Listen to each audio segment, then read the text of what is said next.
Bienvenidas y bienvenidos todos a este segundo podcast de análisis de actualidad de Ulise.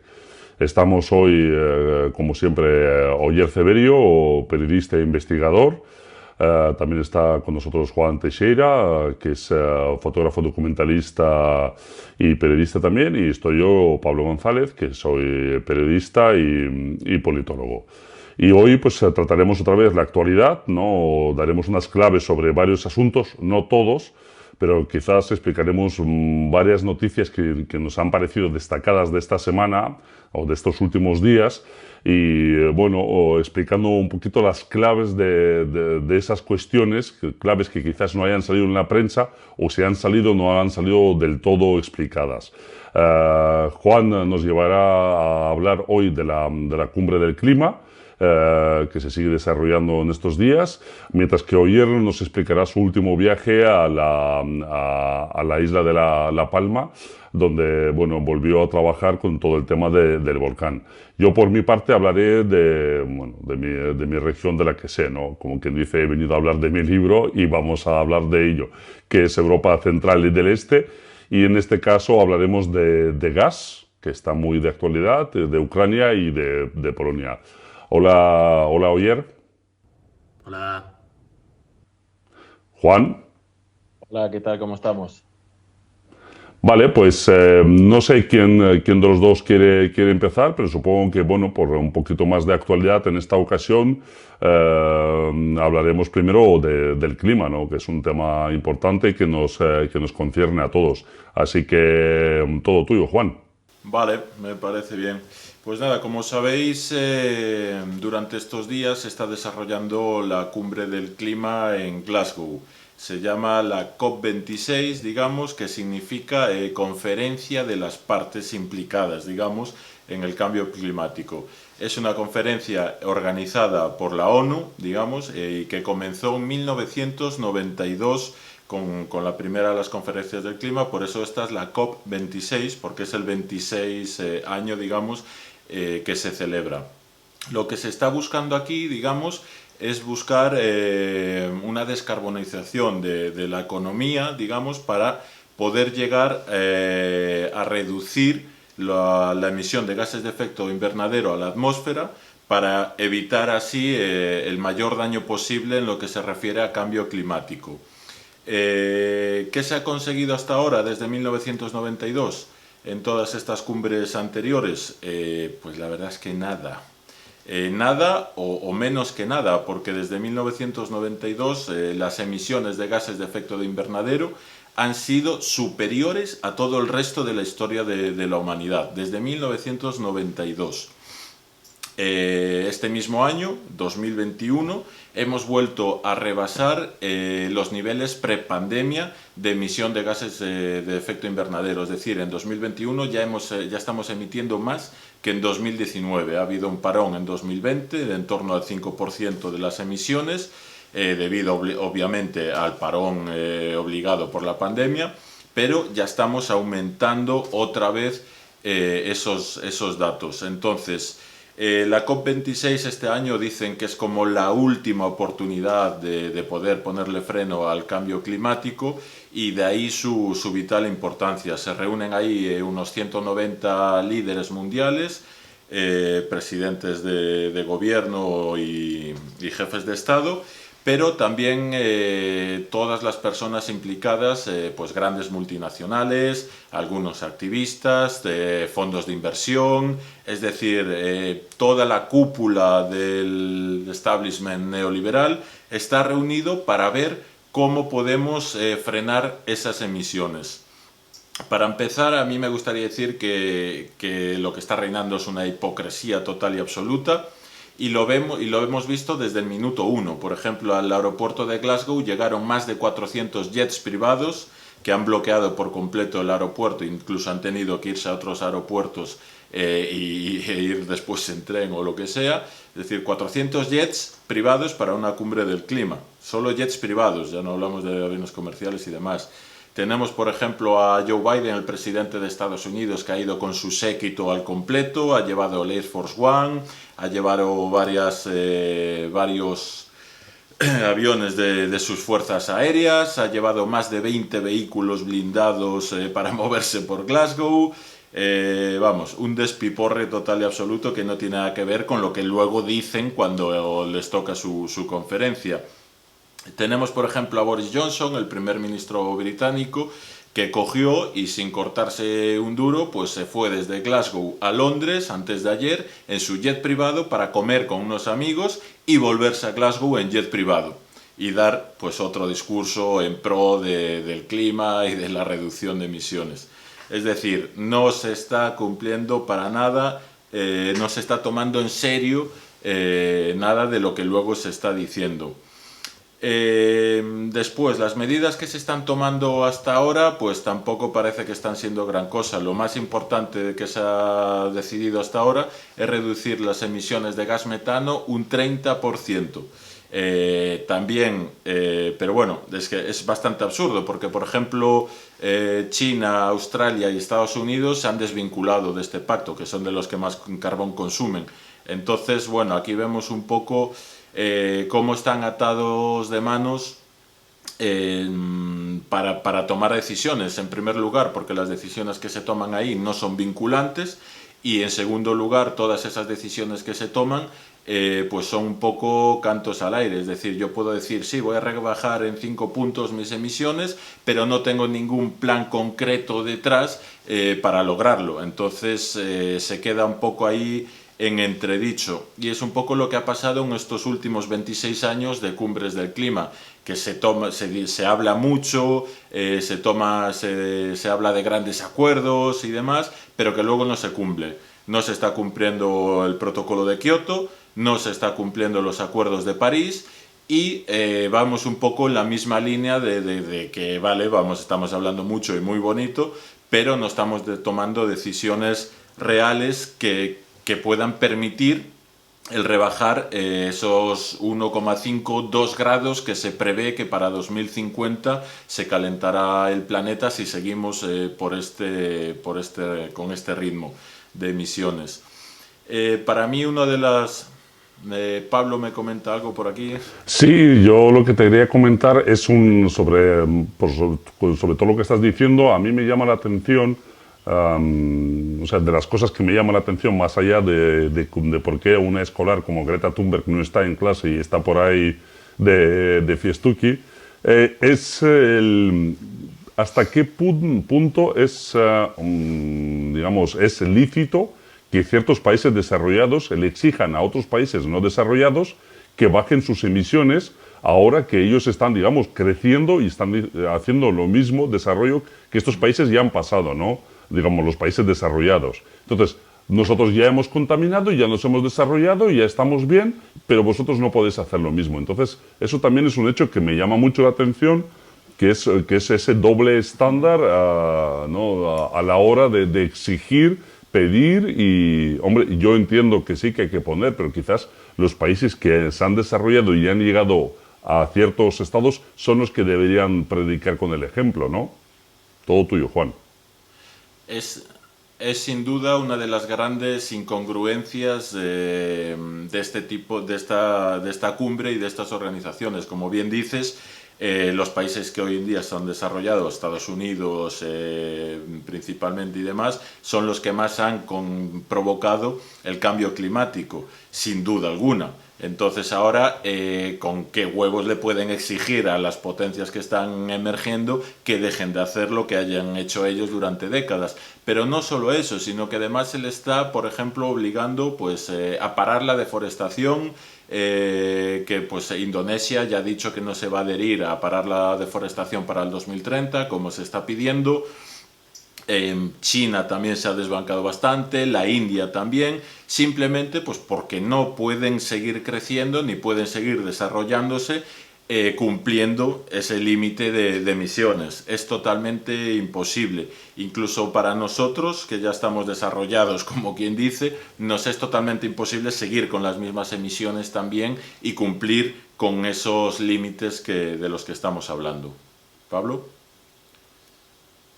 Sí, es que también bastante llamativo a esto que decías de la desforestación es que la Unión Europea esté protegiendo muchísimo sus propios bosques, y le exija a otros países, en este caso, y yo el caso de que hablo, pues de lo que sé que es Ucrania, y le exija a Ucrania que Ucrania liberalice su mercado, su normativa, para poder talar ahí cada vez más madera. Es decir, lo que en casa pues preservamos nuestros parques naturales, etcétera, etcétera, pues en otros países los tratamos como simplemente pues una zona de materias primas, nada más. Y eso también es, me parece, otra vez, esa doble moralidad, esos dobles estándares que gastamos mucho, damos el primer mundo. Sí, es totalmente hipócrita y carece de sentido y también carece de utilidad para frenar el cambio climático. Es decir, lo estamos viendo, pues como bien dices, con la deforestación en Ucrania, pero también lo vamos a ver a partir de ahora con la compra de emisiones. Es decir, los países que más contaminen podrán tener un estándar neto de emisiones comprándole, digamos, carbón a otros países, emisiones de carbón a otros países en los que existen pues unas mayores reservas de la biosfera, bosques y demás. Por ejemplo, ahora pues quieren convertir Colombia en un gran paraíso natural, evitar la deforestación en la Amazonia.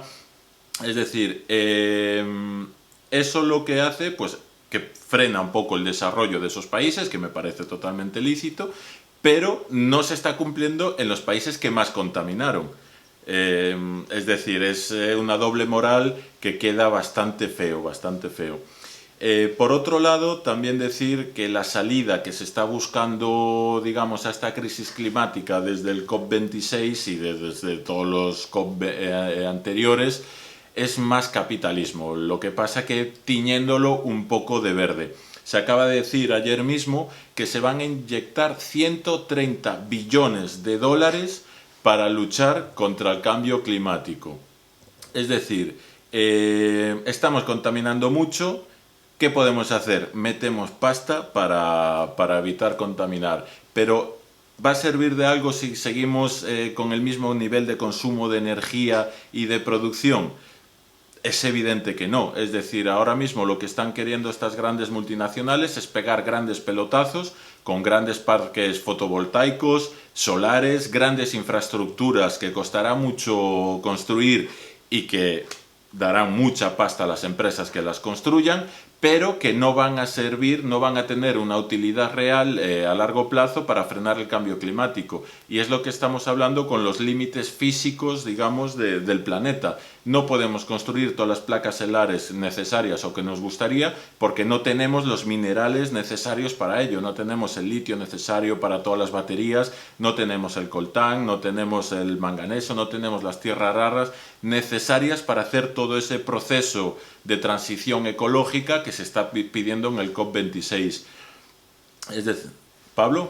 Sí, mira, a raíz de esto, una de las, porque yo la casualidad, y me voy a meter en un tema que no controlo tanto, porque es un tema más de oír, que es la energía, pero ayer, justo ayer, hablando con un conocido mío, un amigo mío que trabaja pues, en cierta empresa energética, me dijo, hoy solar, mañana nuclear.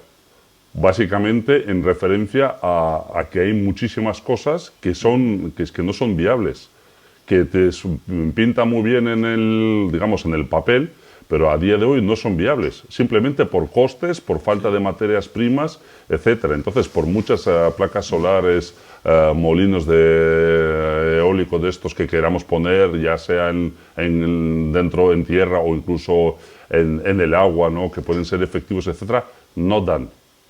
Y nuestro consumo es cada vez mayor. Y nosotros, por ejemplo, el día que China o países del África tengan un consumo parecido al que tenemos nosotros hoy en día, es que explotamos todos, simplemente.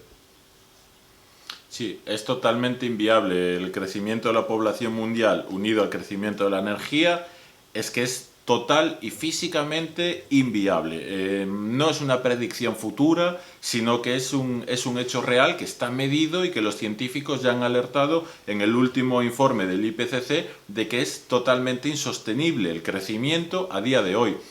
Sin embargo, en esta COP26 no se ha hablado en ningún momento de decrecimiento, ni de frenar el crecimiento energético, ni de consumo, ni nada por el estilo, cuando los propios científicos del IPCC han asegurado que la única medida que se puede, digamos, realizar inmediatamente para frenar o intentar mitigar el cambio climático es reducir el consumo de energía y reducir el consumo en general. Eso unido a una transición ecológica. Esas dos cosas nos permitirían mitigar, que no solucionar la crisis climática. Sin embargo, si quitamos de la ecuación lo que es el decrecer en el sentido de consumir menos energía, es totalmente inviable. Tendremos unos años en los que sí se pegarán una serie de pelotazos verdes increíbles, se forrarán los mismos de siempre que se estaban forrando hasta ahora pues con combustibles fósiles, ahora lo harán con energías renovables, y dentro de 5 o 10 años veremos que no ha servido absolutamente de nada y estaremos en una situación mucho más crítica y con mucho menos margen de maniobra para poder frenar ese aumento del cambio climático. A mí me parece un tema básico y que va a ser lo más importante en las próximas décadas, porque el 2050 está ahí al lado, no está tan lejos, lo vamos a ver nosotros. Seremos mayores, pero lo veremos. Y para 2050, con estas previsiones, habrá en la Tierra 2 grados más de media. Eso significa zonas que serán desérticas, habrá zonas que estén inundadas, se romperán todas las cadenas tróficas, es decir, estaremos ante un planeta Tierra en el que muchas zonas serán inhabitables. Será un auténtico cataclisma, digamos, climático, pero vamos acelerando a tope hacia ahí. Oyer. Sí, me gustaría hacer un pequeño apunte, si me permitís, sobre lo último que ha dicho Pablo, es decir, que decía hoy solar, mañana nuclear. Con la nuclear también existe un problema, y es que en los reactores se quema uranio, ahora, a partir de ahora, si sale bien, se quemará torio, pero los recursos de uranio o de torio tampoco son infinitos. Así que no va a dar para una nuclearización global a gran escala tampoco. Entonces, iría más a donde apunta Juan, en el sentido de que hay que tener en cuenta que hay que decrecer sí o sí, consumir menos. La mejor energía es la que no se gasta. Punto. Totalmente de acuerdo. Todos los científicos que estudian el tema están totalmente de acuerdo. Una gran parte de la población está de acuerdo, pero los mandamases del COP26 y al final quienes toman las decisiones no están de acuerdo en que haya que decrecer. Y la razón es muy sencilla.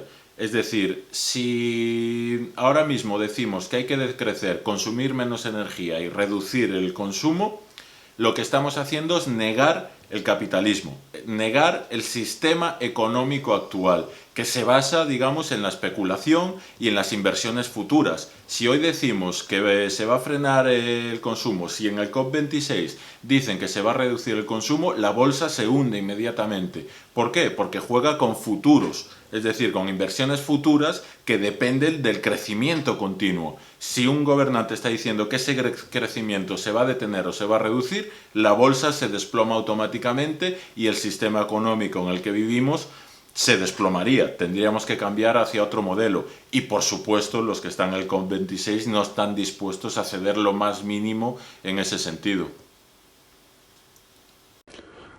Bien, la verdad es que sí que es bastante preocupante, pero bueno, yo en esta ocasión pues voy a hablar también de energía, aunque digamos de una manera bastante menos global y una manera mucho más concentrada en el centro y este de Europa, que básicamente, como habéis oído en los últimos días, semanas, el tema del gas y el precio del gas ha estado bastante alto, ha estado saltando, dando brincos, y es un tema que, por cierto, la gente no le ha dado la misma importancia que al tema de la electricidad, y lo hace muy mal, porque, por ejemplo, por poner un ejemplo muy sencillo, que el tema del gas que haya subido al final, que vaya a subir un 20, un 30%, es una subida que es todo el tiempo, es decir, todo el gas que se consuma, de la calefacción, etcétera, etcétera, es todo ese tiempo el gas ha subido un 20%, cosa que, por ejemplo, el kilovatio de electricidad,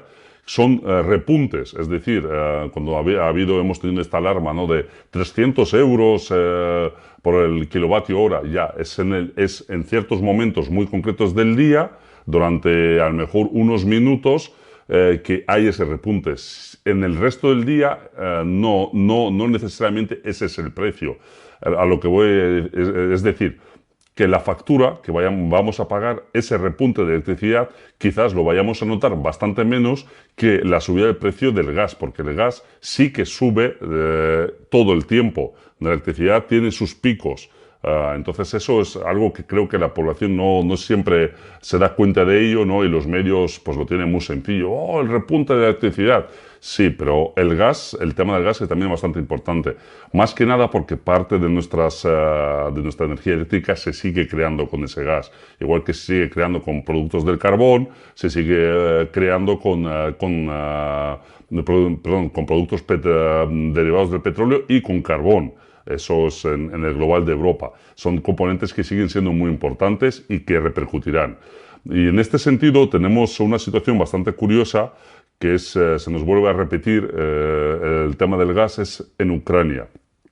Ucrania y también en Polonia, ¿no?, que son dos países que han sido dos países que se han aprovechado históricamente de su posición geográfica, y hacen bien, que para eso está, en cuanto al tránsito del gas que viene desde Rusia hacia el mercado, digamos, más apetecible, que es el de Europa occidental, ¿no?, que es el mercado alemán, austriaco, francés, etcétera. Entonces ellos básicamente siempre grababan ese gas con unas tasas por el tránsito, ¿no? Es decir, hacían dinero. También conseguían unos precios bastante bajos, porque si no se plantaban en plan de o me pones este precio o no dejo que el tránsito vaya hacia ahí. Gracias a esos precios bajos podían quedarse con parte del gas y luego revenderlo. Eso es una cosa que, por ejemplo, Polonia ha hecho muchísimo, es quedarse parte del gas, lo compraban a un precio más bajo, como para consumo propio, y luego lo revendían al mercado alemán a un precio más alto.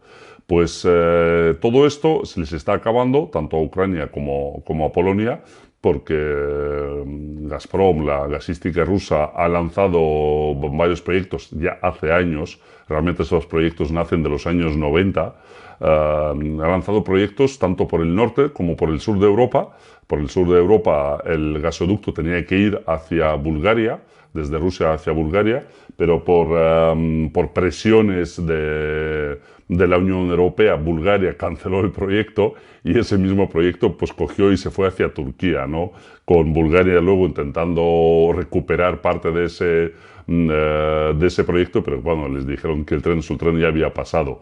Y Turquía, una vez que le llega ese gas ruso, pues sigue hacia los Balcanes y hacia Europa central y oriental, llegando pues, pero por el sur. Por el norte hay algo parecido, que son los Nord Stream 1 y 2. El 1 ya está funcionando y el 2 pues, se supone que se tiene que lanzar en cualquier día. Hay expertos que dicen que a lo mejor no se lanzará hasta enero, y otros dicen que se lanzará ya porque está preparado. Y básicamente con esos gasoductos se dejará en buena medida... no se dejará de suministrar gas por los gasoductos Yamal Druzhba, que es Amistad, que son los gasoductos que pasan que van desde Rusia por Ucrania y por Bielorrusia hacia Europa, pero sí que se rebajará muchísimo su importancia. Es decir, que tanto Polonia como Ucrania dejarán de recibir el gas a voluntad y empezarán a recibir el gas que compren, lo cual les obligará a pagar precios de mercado, cosa que, por ejemplo, Ucrania no puede hacer, porque simplemente no tiene dinero, igual que no lo puede hacer Moldavia. Pero bueno, Moldavia ya ha pasado por el aro y ha firmado un contrato con Gazprom de larga duración, ¿no? En el que les baja, por ejemplo, si los precios han estado rondando ahora los $1.000, los 1.000 metros cúbicos de gas, Moldavia ha conseguido pues, firmar un contrato de larga duración por $400. Mientras que Polonia, por ejemplo, es un país que ha declarado que va a dejar de consumir gas ruso a partir de 2022, algo que realmente no es realista porque simplemente no se lo pueden permitir. Pero bueno, la jugada que decían los polacos están construyendo el Baltic Pipe, que es que prácticamente creo que está acabado, que es un gasoducto que debe traer gas desde Noruega hacia Polonia. El problema de ese Baltic Pipe es que es una extensión del gasoducto que ya baja hacia Dinamarca y de ahí hacia otros países europeos, y que básicamente no tiene capacidad de suministrar todo el gas que necesita ese mercado. Y que ese gas, una vez que pase por Dinamarca, si hay realmente una gran demanda del mercado, es muy difícil que ese gas vaya hacia Polonia en vez de bajar hacia Alemania, por ejemplo. Entonces, lo que los polacos están intentando hacer, me parece una estrategia bastante buena, si no fuera porque realmente no es realista. Porque otra medida que intentan paliar, o que por lo menos venden, no es traer gas licuado de otros países. Gas licuado que por supuesto es bastante más caro, y los países que lo puedan suministrar, tanto Rusia como Estados Unidos o Qatar, son barcos. O sea, al final no es un tubo por el que puedas echar a voluntad, sino que son barcos que debes cargar, transportar, crear las infraestructuras, que bueno, Polonia sí que ha creado terminales para recibir gas licuado, pero por ejemplo los países bálticos, que también crearon esos terminales de gas licuado, para recibir, gas alternativo al ruso, a la hora de la verdad, el barco que llegó, un barco estadounidense creo, o no, un barco francés, iba cargado con gas ruso, porque básicamente es que está más cerca, es más fácil traerlo. Entonces, estamos en una situación en la que realmente no hay gas, como quien dice, para todos, volviendo al tema que hemos tratado antes, y los precios que hay, no todo el mundo puede pagarlos. Si antes Ucrania o Polonia podían, a su manera, aprovecharse de su situación, o como lo ven los rusos, chantajearles con el tránsito del gas, ahora es una cosa que ya no podrán hacer. Y si bien Polonia, pues que quizás tenga alternativas que no van muy de acuerdo con las normativas europeas, porque sigue utilizando muchísimo carbón, y la Unión Europea no para de combatir eso en Polonia. Les ofrecieron muchísimas ayudas, pero aún así, claro, no hay otra, ¿no? O sea, lo que hemos dicho antes, el consumo energético es el que es, pero no hay otras maneras de producirlo. Entonces los polacos pues siguen tirando de todo lo que pueden. Entre otras cosas, el carbón sigue siendo una fuente muy importante. No sé si es el 40% más o menos de la electricidad que se produce en Polonia se hace con carbón. A lo mejor me puedo colar y puede que haya bajado en ciertos momentos a un 30%, pero vamos, sigue siendo un componente muy importante del sector energético polaco. Por su lado, Ucrania simplemente es un país que está en la ruina económica, que si bien Zelensky ha vendido que Ucrania ha bajado muchísimo sus emisiones de CO2, etc., la verdad es que Ucrania no las ha bajado porque haya seguido un programa ecologista o algo así. Lo ha bajado porque su industria simplemente ha dejado de funcionar. Es decir, viven una crisis tremenda en la que la industria deja de producir y por eso bajan emisiones, no por otra cosa. Y aún así, claro, Ucrania necesita el gas para calentar a la población en invierno. Si ya no es tanto, la industria que sigue existiendo y sigue consumiendo en Ucrania, ese gas también lo necesita para la población y no puede pagar los precios. Además, las autoridades ucranianas han vendido en los últimos años lo que ellos llaman la compra del gas revertido, ¿no? Es decir, ellos decían que ellos no compran gas a Rusia, que ellos compran el gas a Europa, pero siguen comprando el mismo gas ruso. Lo que pasa, por ejemplo, Eslovaquia compra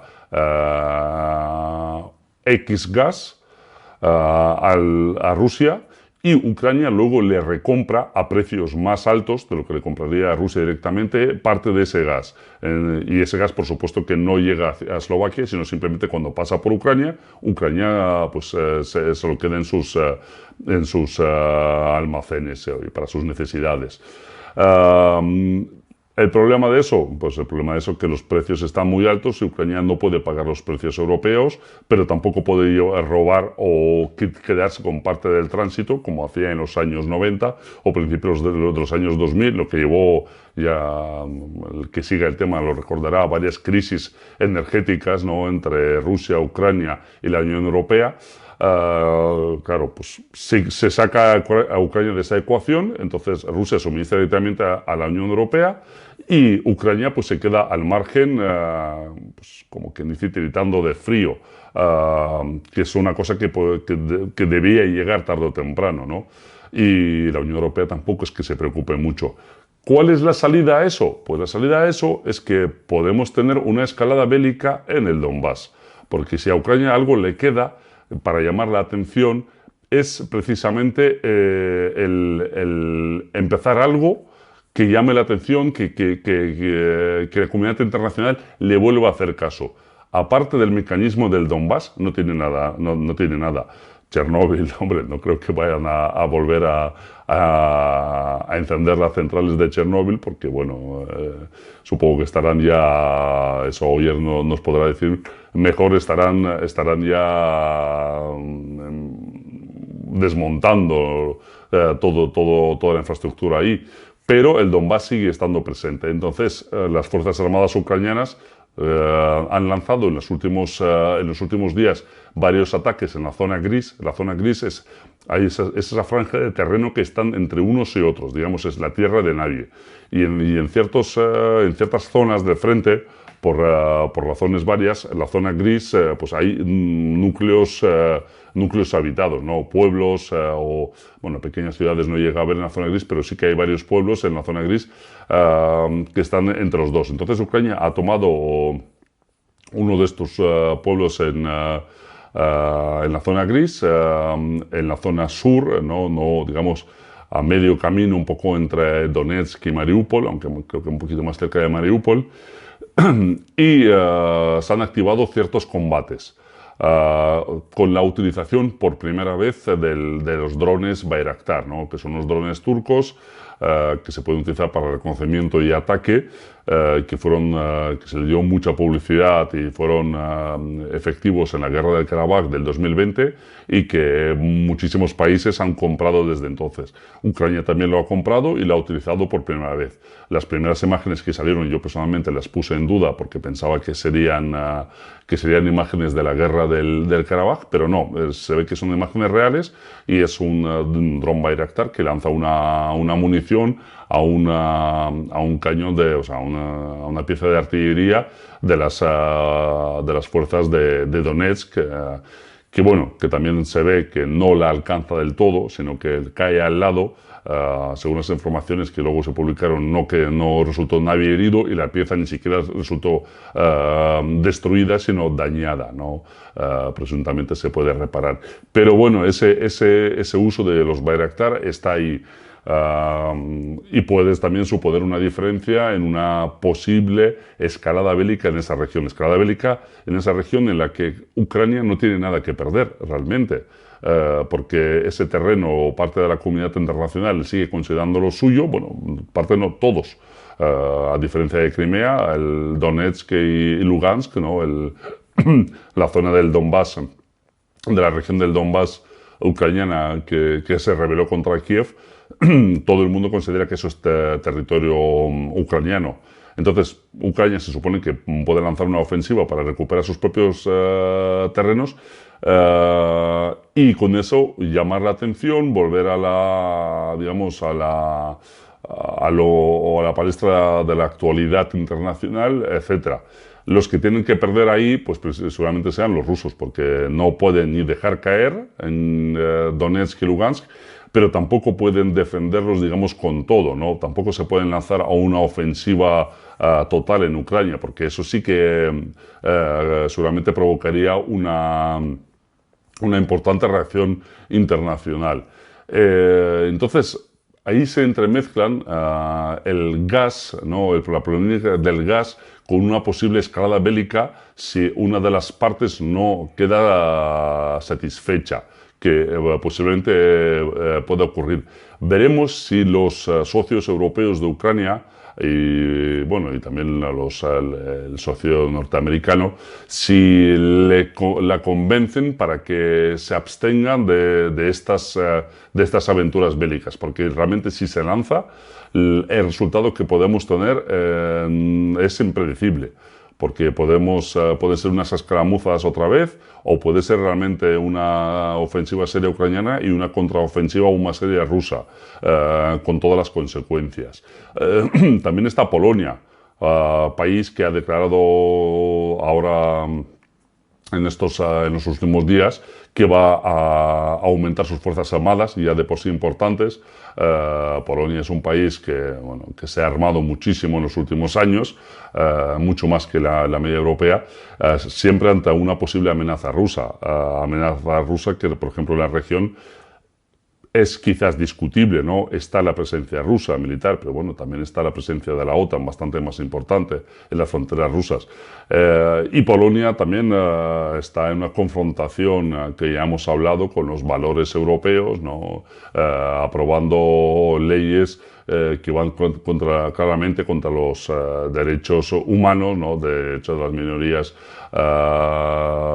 étnicas, porque bueno, ellos no tienen no reconocen a nadie que no sean los propios polacos, y también pues a las diferentes opciones sexuales, ¿no? Que ahora están trabajando en una ley incluso parecidas en ciertos casos a otra de otros países, aunque bastante más heavy, ¿no? Como en Rusia o en Hungría, pero bastante más duras en cuanto a prohibir siquiera los desfiles del Día del Orgullo, ¿no? Que es una cosa que tampoco es que se haya normalizado del todo en Polonia, pero se estaban celebrando. Pues eso también lo quieren prohibir.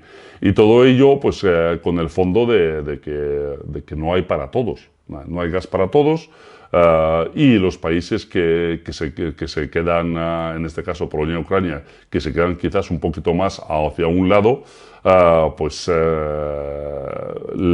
se arman y ven en la posibilidad bélica la única solución, con realmente seria preocupación seria preocupación por las consecuencias que eso nos puede atraer. Sí, dime, Juan.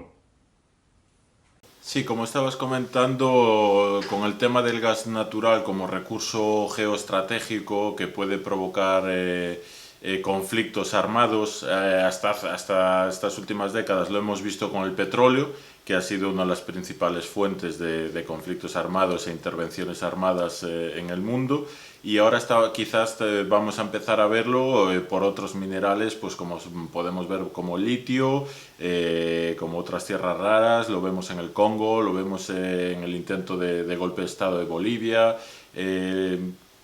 lo estamos viendo también con el gas natural, cómo se está utilizando ese recurso como una pieza dentro del puzzle geoestratégico mundial. En ese sentido, ¿tú cómo crees que está utilizando Rusia esa llave de poder, digamos? Porque Rusia es el segundo productor mundial de gas natural, Europa depende mucho de él. ¿Cómo crees que está jugando Rusia esa carta? Hombre, a ver, está claro que hay un componente político en todo esto, pero también yo de verdad, analizando el caso, si vemos cifras, ¿no? de precios de gas de transporte, etcétera. Yo creo que Rusia hasta cierto punto, por lo menos hasta ahora, lo ha tomado más como una medida, es pura economía, o sea, es puro mercado. Hay mercado, Rusia le quiere vender, entonces le vende. Con Ucrania hemos tenido la problemática que hemos visto, es que se ha tenido un problema de que Ucrania no puede pagar los precios, no quiere firmar acuerdos, según qué acuerdos, porque en tiempos incluso de Yushchenko, de Yanukovych, Rusia siempre le ha ofrecido unos acuerdos bastante favorables a Ucrania, que Ucrania ha firmado, luego los ha anulado, ha vuelto a firmar otros acuerdos al alza. Todo eso pasa por un componente básicamente de corrupción que ocurre en Ucrania, ¿no? De comprar mucho gas ruso, luego revenderlo, cosa que también, por ejemplo, ha hecho Bielorrusia a Lukashenko, ¿no? Lukashenko, que se perfila como el aliado número uno de Moscú, también ha hecho mucho esto. Y Rusia siempre, hasta la fecha, ha tolerado esto. Rusia ofreció, por ejemplo, comprar todo el sistema gasístico ucraniano, ¿no? Porque las tuberías son de los tiempos soviéticos, no se ha modernizado nada. Eso también, por ejemplo, eso es una cosa que ha dicho el presidente ruso Vladimir Putin, que no es cuestión de evitar Ucrania por evitar Ucrania, es cuestión de que los tubos construidos nuevos son mucho más efectivos energéticamente. Se pierde menos gas, se necesita menos electricidad para que funcionen, etcétera, etcétera, todo el sistema. Y el sistema gasístico ucraniano, Rusia se ofreció a comprarlo ya hace bastantes años para poder modernizarlo, pero Ucrania siempre negó la mayor, porque bueno, también tiene su lógica, ¿no? En parte de que, bueno, somos un Estado independiente, no queremos que un Estado vecino y tan grande tenga nuestro sistema gasístico, pero es que tampoco lo han modernizado nada. Y entonces, si tú no modernizas y tienes un sistema bastante obsoleto y aparte que estás robando gas y tienes digamos, un historial de robo de gas importante, pues en Rusia yo en este sentido sí que creo que quizás pueda tener cierto componente político, pero es ante todo una cuestión económica. ¿Qué opinas del pico del gas? Porque es algo que no hay mucha claridad al respecto. Se dice que el pico de extracción máxima del petróleo llegó en el 2008, que ahora el que se está extrayendo pues es mucho más difícil de extraer, mucho más caro, ya no es rentable. Con el gas natural hay quien dice que estamos ahora mismo en el pico de extracción. ¿Tú qué opinas? ¿Qué sabes al respecto?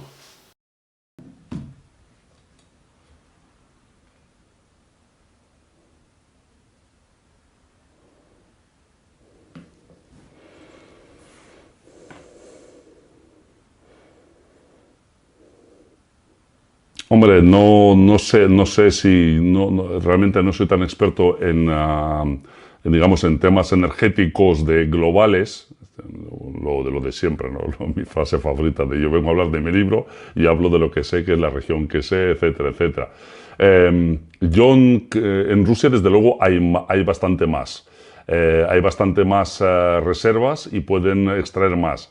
La historia va porque los precios suban. Según los precios van subiendo, se abrirán más depósitos conocidos y se explorará más y se encontrarán más depósitos seguramente. Lo que pasa es que tienen que subir los precios para que la extracción de ese gas de más difícil acceso sea rentable. Entonces, posiblemente estemos ante un pico importante, pero a día de hoy, con la locomotora que tenemos en marcha, la locomotora de la economía global, aunque le echemos el freno, tardará en frenar, porque simplemente es tal digamos, el empuje hacia adelante y no le estamos echando el freno. Con lo cual, porque todo esto de lo que hemos hablado antes, todas estas medidas de momento son para que los pobres dejen de consumir, como quien dice, ¿no? Explotar un poco más a los que tienen algo. Entonces yo creo que todavía habrá un pico, pero no durará mucho, porque sí, porque es que es verdad, es que no da para todos. Y habrá un momento en el que la propia Rusia también empezará a vender bastante más caro porque no tendrá para sus propias necesidades. O que dejará de vender a Europa porque hay un mercado emergente, básicamente China, que es mucho más grande y que en un momento dado simplemente pagará más. Y entonces, en ese momento, tendremos unos gritos terribles en Europa de que Rusia utiliza el chantaje gasístico, etcétera, etcétera, cuando Rusia simplemente coja y empieza a venderle a los chinos porque los chinos paguen más. Y con todos estos problemas que tenemos, ¿no? de energía, de energía, de políticas, de posibles casos bélicos que están ahí, ¿no? Como el Donbass o la militarización de Polonia, pues también tenemos, es que no nos acompaña nada, ¿no? También tenemos problemas de pura naturaleza, como es el volcán de La Palma. Oyer ha estado ahí, ha vuelto a conocerlo de primera mano y, Oyer, ¿qué nos vas a contar? No, pues lo que os voy a hablar sobre todo es sobre la situación en la isla o en ciertas partes de la isla, porque la erupción, digamos, aunque los medios se dé una imagen de alarma, de catástrofe, no toda la isla está afectada, pero sí la parte suroeste, sobre todo. Y bueno, ahí básicamente, y resumiendo mucho, se podría decir que la situación que se vive, pues que es catastrófica.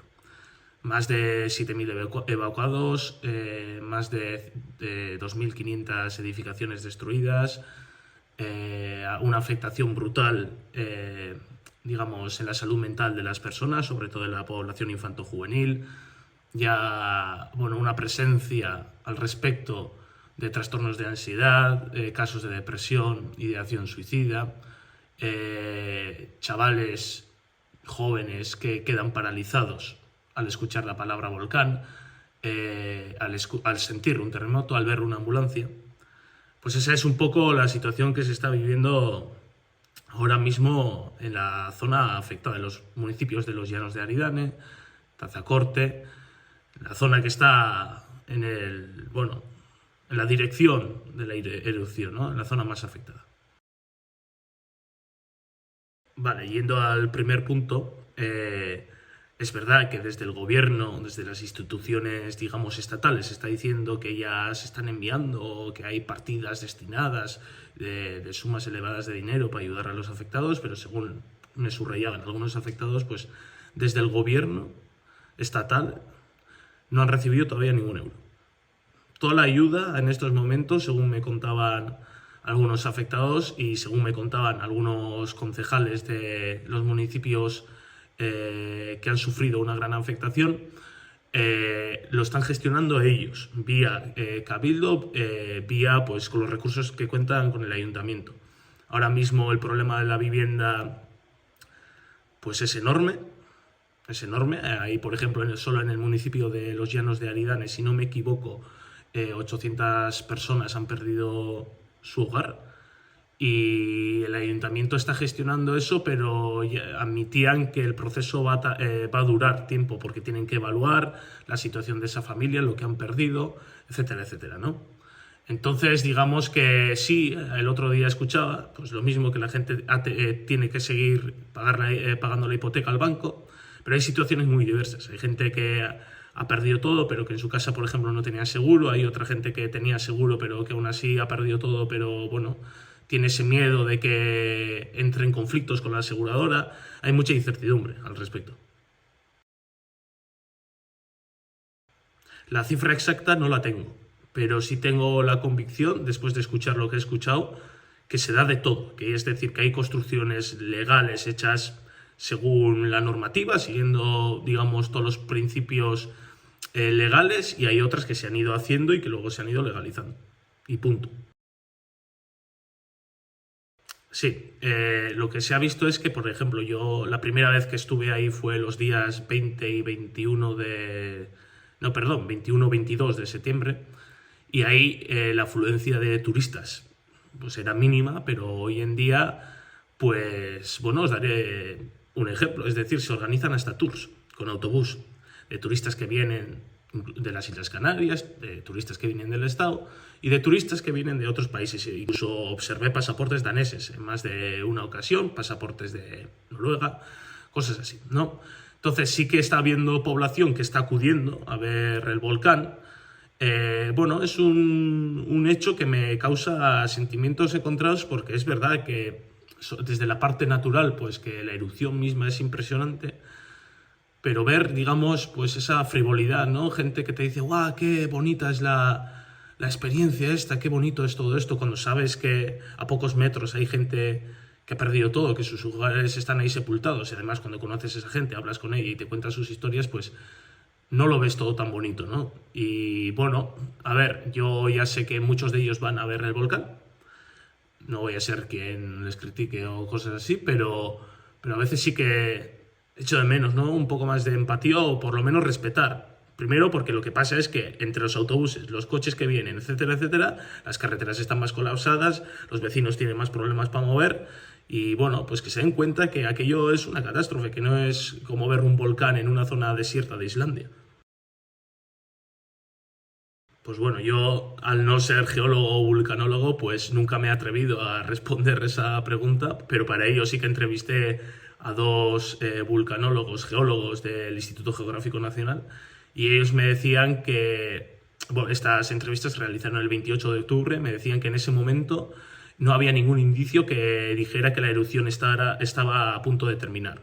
Y el otro me decía que no pueden poner una fecha final. Y me parece actuar con prudencia, porque muchas veces desde los medios se quiere saber cuándo termina la erupción, pero eso en la vida real, en el mundo científico, en el mundo de las pruebas, de las evidencias, pues no es tan fácil de determinar. Se miden patrones como la deformación, se miden las emisiones del dióxido de azufre, y ellos, bueno, ya sí, y la frecuencia de terremotos también, y esos elementos sí que pueden dar una pista, ¿no?, de qué evolución va a coger la erupción, pero no se puede saber porque los factores son cambiantes, y un día, por ejemplo, puede estar disminuyendo los niveles de SO2, pero el próximo día igual aumentan, o a los 3. Entonces, pues bueno, ahí lo que sí que subrayaban algunos era que la erupción todavía seguiría. Algunos hablan de incluso 80 días. Todavía faltarían unos 30 más, algo más, aproximadamente. Y bueno, pues sí que existe esa incertidumbre. A su vez, esa incertidumbre lo que hace es que genera más frustración en las personas afectadas. Y digo, pues son muchas. Más frustración, más inquietud. Todavía hay municipios, localidades, barrios, urbanizaciones que están en peligro de que sean arrasadas. Es decir, la crisis sigue latente todavía. Y lo que pasa es que desde los medios de comunicación, o de ya sean pues mainstream o no mainstream, por ejemplo, lo que se trata es pues el tema del volcán, la destrucción que ha generado, el aspecto natural. Y luego, por ejemplo, ahora también están obteniendo mucho protagonismo pues todo el tema del daño ambiental hacia los animales, seres vivientes que viven ahí, que me parece muy bien trasladar todo eso, pero todo lo que es relativo a la afectación de la gente ya no es noticia. Ni lo están sacando, y ahí eso es un problema, porque si eso los medios de comunicación no actúan como una presión al respecto, es difícil que las autoridades estatales pues bueno, actúen con una velocidad adecuada. Vale. Yo no estoy siguiendo para nada, la verdad, el tema en los medios. Es bastante catastrófico, por lo que parece, como dices. ¿Qué medidas está tomando el gobierno, digamos, para paliar esas consecuencias?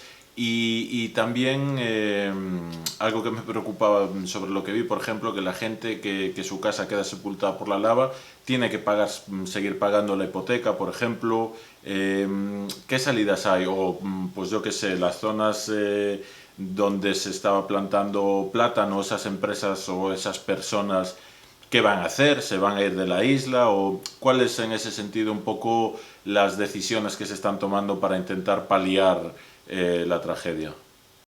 Vale, yendo al primer punto, es verdad que desde el gobierno, desde las instituciones, digamos, estatales, se está diciendo que ya se están enviando, que hay partidas destinadas de sumas elevadas de dinero para ayudar a los afectados, pero según me subrayaban algunos afectados, pues desde el gobierno estatal no han recibido todavía ningún euro. Toda la ayuda en estos momentos, según me contaban algunos afectados y según me contaban algunos concejales de los municipios que han sufrido una gran afectación, lo están gestionando ellos, vía Cabildo, vía pues con los recursos que cuentan con el ayuntamiento. Ahora mismo el problema de la vivienda pues es enorme.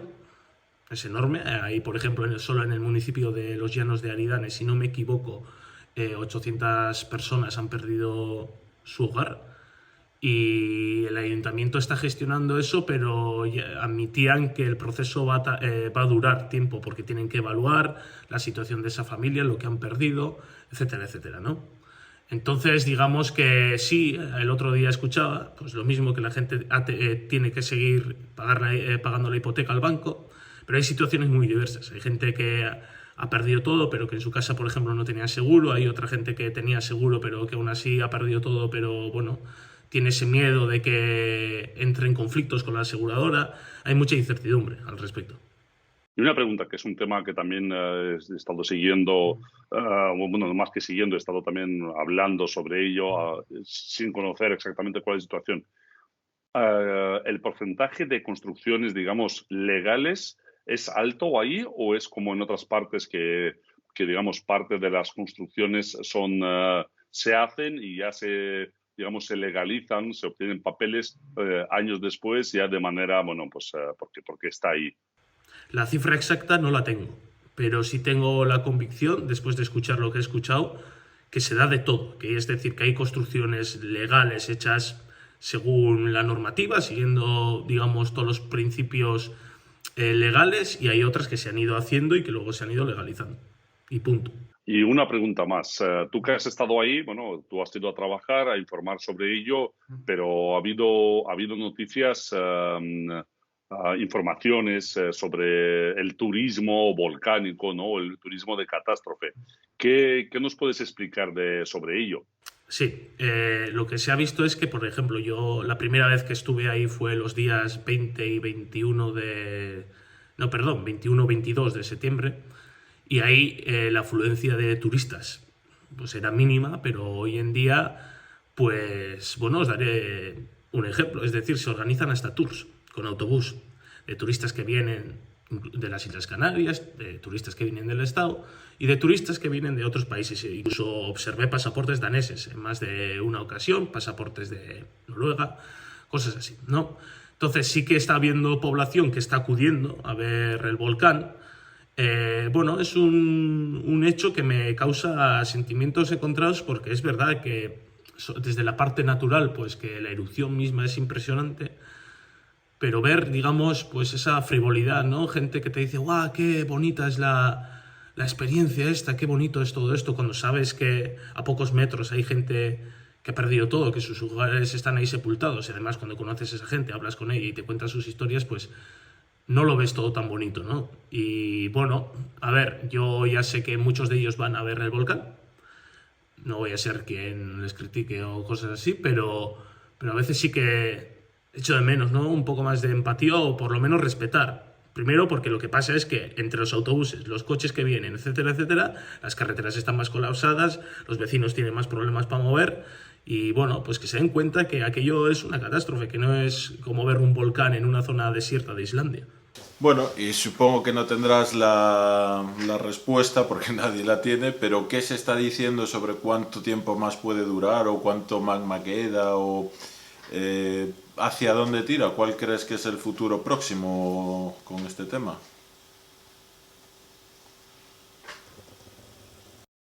Pues bueno, yo al no ser geólogo o vulcanólogo, pues nunca me he atrevido a responder esa pregunta, pero para ello sí que entrevisté a dos vulcanólogos, geólogos del Instituto Geográfico Nacional, y ellos me decían que, bueno, estas entrevistas se realizaron el 28 de octubre, me decían que en ese momento no había ningún indicio que dijera que la erupción estaba a punto de terminar. Y el otro me decía que no pueden poner una fecha final. Y me parece actuar con prudencia, porque muchas veces desde los medios se quiere saber cuándo termina la erupción, pero eso en la vida real, en el mundo científico, en el mundo de las pruebas, de las evidencias, pues no es tan fácil determinar. Se miden patrones como la deformación, se miden las emisiones del dióxido de azufre y ellos, bueno, ya sí, y la frecuencia de terremotos también, y esos elementos sí que pueden dar una pista, ¿no?, de qué evolución va a coger la erupción, pero no se puede saber porque los factores son cambiantes y un día, por ejemplo, puede estar disminuyendo los niveles de SO2, pero el próximo día igual aumentan, o a los 3. Entonces, pues bueno, ahí lo que sí que subrayaban algunos era que la erupción todavía seguiría. Algunos hablan de incluso 80 días. Todavía faltarían unos 30 más, algo más aproximadamente. Y bueno, pues sí que existe esa incertidumbre. A su vez, esa incertidumbre lo que hace es que genera más frustración en las personas afectadas. Y digo, pues son muchas. Más frustración, más inquietud. Todavía hay municipios, localidades, barrios, urbanizaciones que están en peligro de que sean arrasadas. Es decir, la crisis sigue latente todavía. Y lo que pasa es que desde los medios de comunicación o de ya sean pues mainstream o no mainstream, por ejemplo, lo que se trata es pues el tema del volcán, la destrucción que ha generado, el aspecto natural.